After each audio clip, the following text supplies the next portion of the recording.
কুড়ে ঘরে থাকতো এক কাঠুরের রঘু মিয়া। সে রোজ কাঠ কেটে বাজারে বিক্রি করে তার জীবিকা নির্বাহ করত। প্রতিদিনের মতো আজও সে গভীর জঙ্গলে যায় কাঠ কাটতে।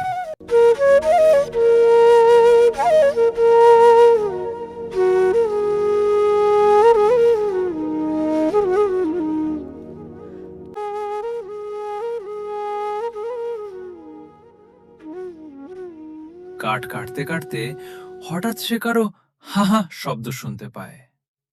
কিছুটা ভয়ে পিছনে ফিরে তাকিয়ে দেখে ইয়া বড় এক দৈত্য হা হা করে হাসছে। তাকে দেখে রঘু মিয়া তো ভয়ে শেষ। সে ভয়ে কাঁপতে কাঁপতে, আমাকে ছেড়ে দাও, আমি কিছু করনি। দৈত্য হাসতে হাসতে, আমি জানি তুই অনেক ভালো মানুষ, যা তোর দুঃখ আজ থেকে আর থাকবে না। এই বলে একটা গরু তার সামনে হাজির করল। যা নিয়ে যা, এই গরুর দুধ কখনো শেষ হবে না। তবে কখনো অহংকার করবি না, সব সময় গরিবদের পাশে দাঁড়াবি। এই বলে সেই হাওয়ায় মিলিয়ে গেল, আর রঘু মিয়া গরু নিয়ে বাড়ির পথে রওনা হলো।